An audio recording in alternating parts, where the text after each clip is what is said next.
Elizabeth, thank you so much for the honest talk. You are a tough act to follow. I am really honored to share the stage with you.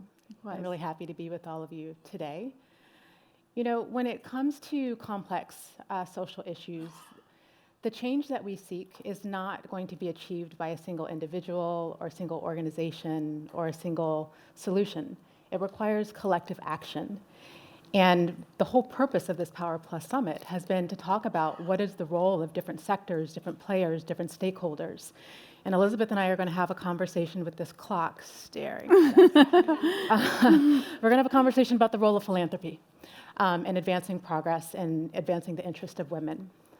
Perhaps the first thing I can do is say, allow me to introduce myself.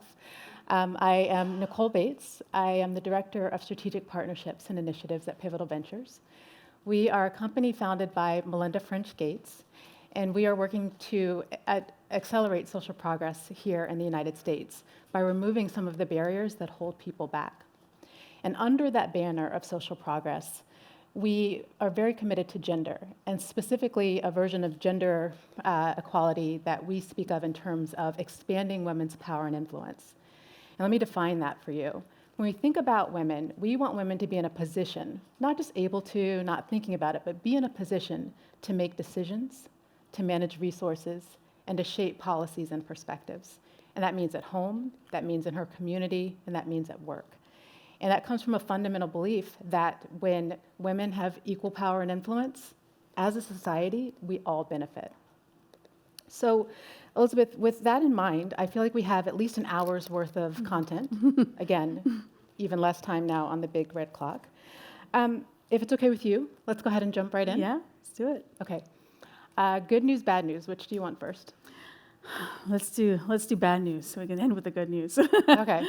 The bad news, or the challenge in front of us, is that when you look at charitable giving in the U.S. for women and girls issues, it's under 2%.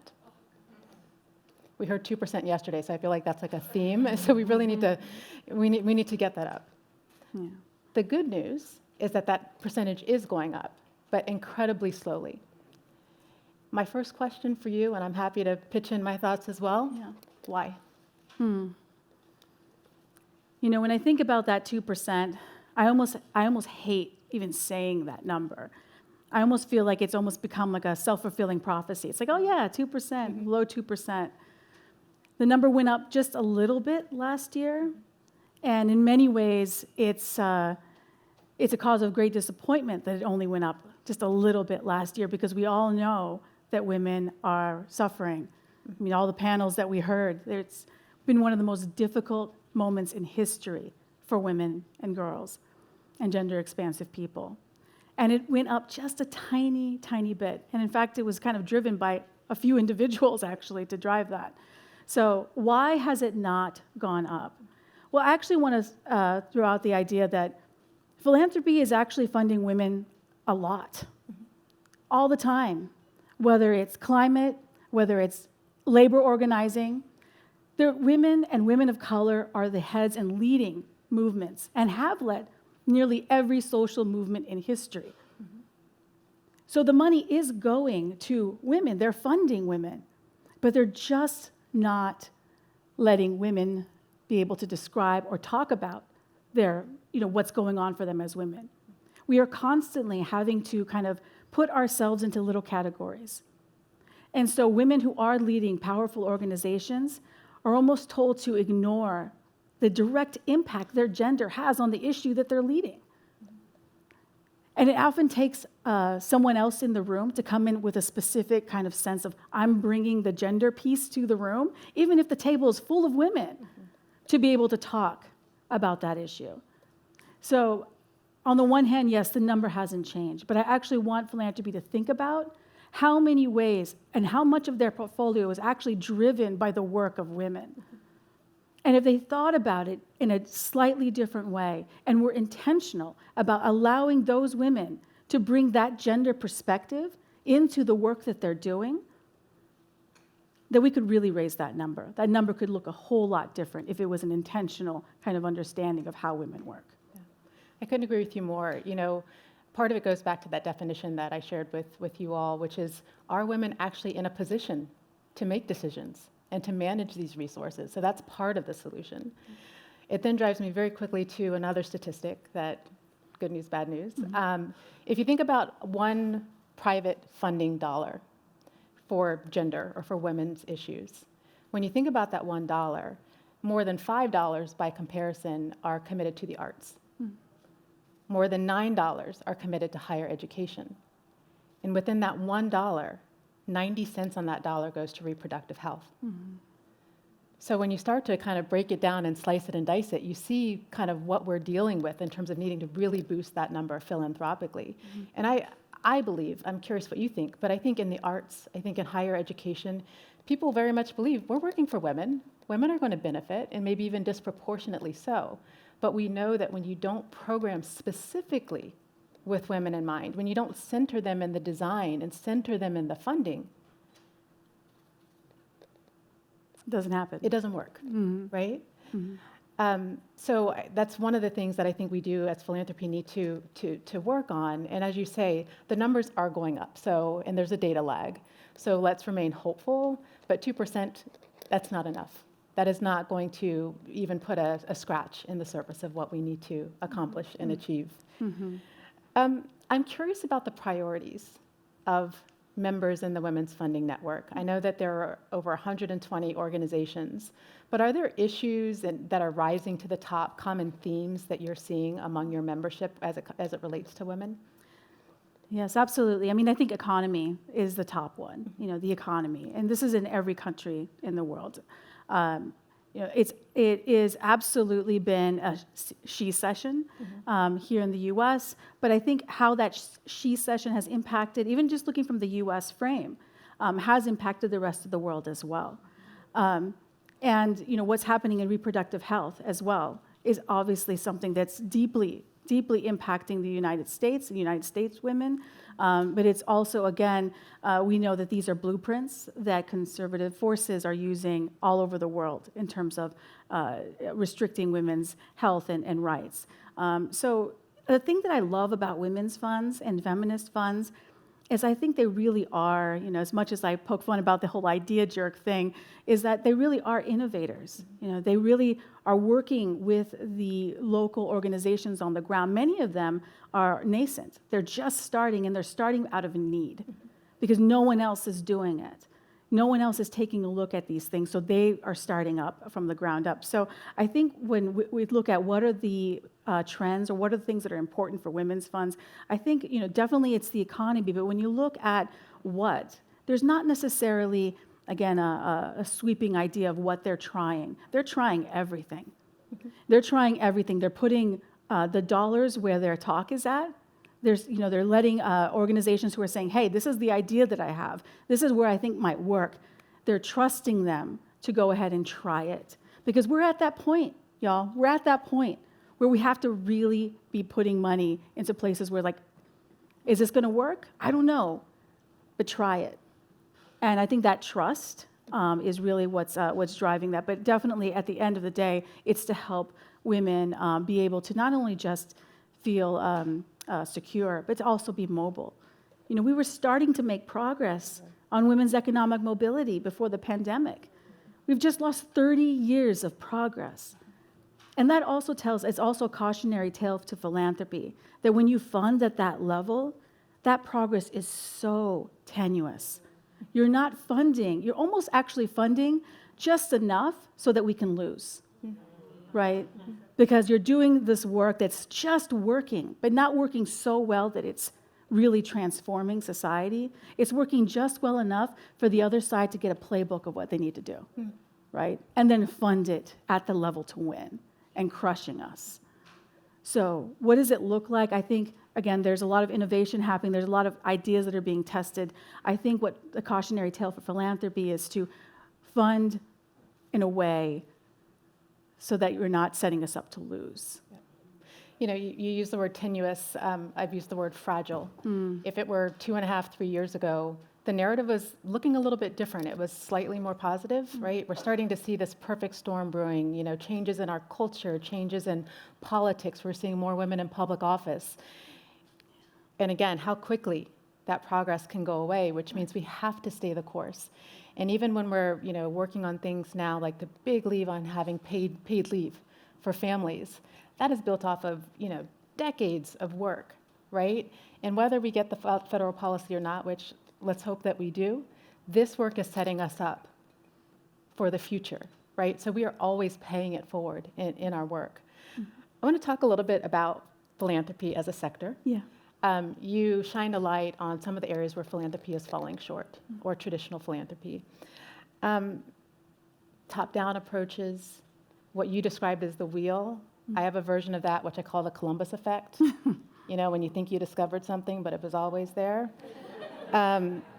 So, what is philanthropy actually getting right?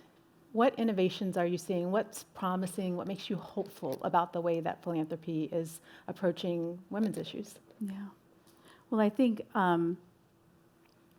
one of the things that I think they're starting to get right, and I just, again, hope that it's one of the things that there's enough pressure that they continue in this direction, is the idea of operational support or unrestricted funding. That's something that we've been talking about for years, right? Like, that's not something new. Again, it's not a new idea, but of course there's a new idea. This is the new idea in philanthropy, right? Unrestricted funding. The problem is that they started it, and there's a lot of kind of testing to see whether or not it's working. Again, don't do it in a way that you're just giving people just enough room to be able to fail. This unrestricted funding is something that works. We know it works. In fact, when we saw women's funds do this during the pandemic, we saw them come out with outcomes that were well and above traditional philanthropy within their local areas. And in fact, they were also able to get money out faster, about 6 times faster. And when we're talking about a pandemic where people were, literally starving, homeless, being able to move money faster and, again, try new things. The Women's Foundation of Colorado was literally giving people money so that they could pay their rent. That's life-saving. And that's the kind of thing that I think philanthropy is getting right. And honestly, really, you just got to look more at feminist funds, and follow that lead. Even Mackenzie Scott, I'm sorry, is the idea of unrestricted funding is something that she talks about, looking at feminist funds and the way that they give as an inspiration. So that is definitely something we're getting right.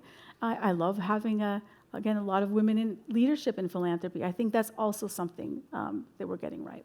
I love that. I'm with you. General operating support, I think, it's key. Right? Part of it is leading with the relationship. It's coming up with shared principles, shared vision, shared value. And I want to use your language. Get out of the way. Let the people closest to the issues, let the people closest to the solutions define what those specific steps are to get there. So I just want to +1 on that. Another innovation that I've seen, and I want to give credit to 2 of my colleagues who are actually in the audience and their team, is really when we think about advancing gender equality, working on behalf of women, we have in our narrative talking about for all women, including women of color, right? Because you have to say it. If you don't say it, it's not there. We, and again, credit to our team, really took, and I'm sure others have done this as well, but I was introduced to it through our team. They actually employed a women's design council, found women like Yvonne Moore and others with great lived experience, expertise, network that goes beyond our traditional connections and means, and took a look at what we had already defined and said, maybe, yes, and. But then also took it a step further to say, what are the specific needs of women and girls of color? And through that, coming up with an additional strategy that really kind of reaches some of those specific aspects. So that can translate to all sorts of different areas, not just around racial equity, but really thinking about who are the people that need to be around the table as you are shaping and crafting your strategy, not just when you're looking for someone to execute it, but from the beginning all the way through. And I'm excited to see that happening. I love that. That's a really great example. And I think that goes along the spectrum of what we call participatory grant making, right? That's another, again, not a new idea. But it's an idea that you're hearing more and more around traditional philanthropy tables. The idea of kind of testing and trying some of these things. But again, that ranges everything from bringing people in the very beginning to inform strategy and to say, that's not quite right, or this is really how it looks like, to everything to making decisions about the grant making. I think that's where the full extent of trust actually comes in. It's that we can trust women, we can trust the people on the ground to say, you know what, not only can I help kind of understand and help inform what this strategy looks like, but I can also be objective and say, hey, you know what, and you know who needs this money? These people need this money, and this organization needs this money. And I know my organization is in this, but I don't need it as much as how this organization can really do a great job. And I think that's the model where I think as we think about participatory grant making, that place from being informing strategy to helping make some decisions about strategy to at the very, the whole package. And it's not to say there's not a role for really smart folks in philanthropy, right? When we talked about this, it's about the translators. You're always going to need the bridgers, the people who can translate kind of from the big philanthropy speak to people who are help around the table, bringing that lived experience. And I just want to say, the actual data on what's going on to the table to inform that decision. So I think that range is necessary. And I think, again, the translators, people who can be bridgers to the resources and the philanthro world and the work are just incredibly necessary. And I would love to see more of that happening. Again, it's something they get right, and I'd love to see more of it.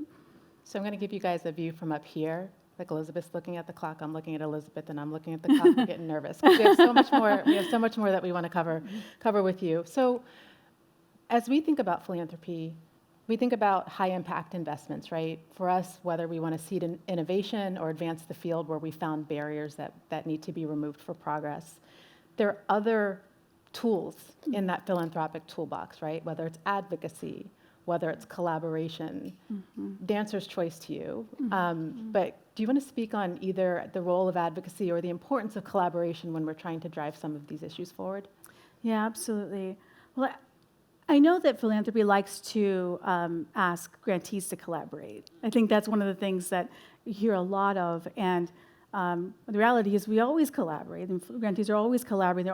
That's how, it's a craft. The work that nonprofits do, quite frankly, it's a work of genius, really, but it's a craft that they continue to being informed, not just through academic work, but through talking through each other. That's how they're successful.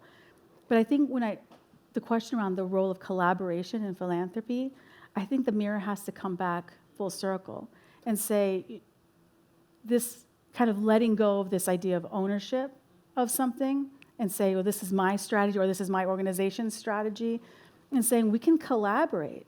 And we don't have to own this strategy. And if it's amazing, we can all share the kind of glory in that. And we can also actually share the glory in the fact that it worked and we solved something we actually were a part of. And I think that we talk about moonshots a lot, right? And I think about what would it mean if you were part of a very large team of collaborators, of philanthropy collaborators across foundations who said that we all were just all in. That it took all of us, that we put ego aside, and it was all of us to get to where we need to go, to actually change the lived experience of the women, specifically women of color in this country. That's our moonshot. And what would it be like to be part of that team? Even if it's just, a little footnote in there. I think the pride and the joy of being a part of something that actually made a difference, I think that's our North Star. I love that.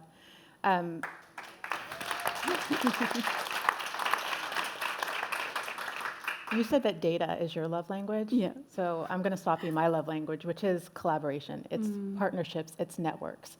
And I have the pleasure and of getting to think about the philanthropic ecosystem, who's in it, how we work together, and kind of what we can drive forward together that we can't do individually or we shouldn't do individually. Because if you try to go at it alone, when you take one piece of the puzzle out, all of a sudden the system doesn't work, right? And so really thinking about a robust, active, interactive ecosystem, I think is super important. I am determined not to stare at that clock anymore. So maybe I'll take us a little bit toward our ending, which is, part of the past day, kind of the narrative arc has been business, sports, justice, politics, now philanthropy.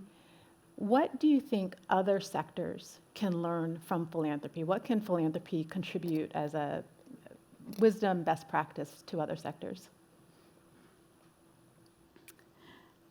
It's interesting. I think philanthropy does pull in a lot of the other sectors into what we do. But I think one of the things that other sectors can learn is that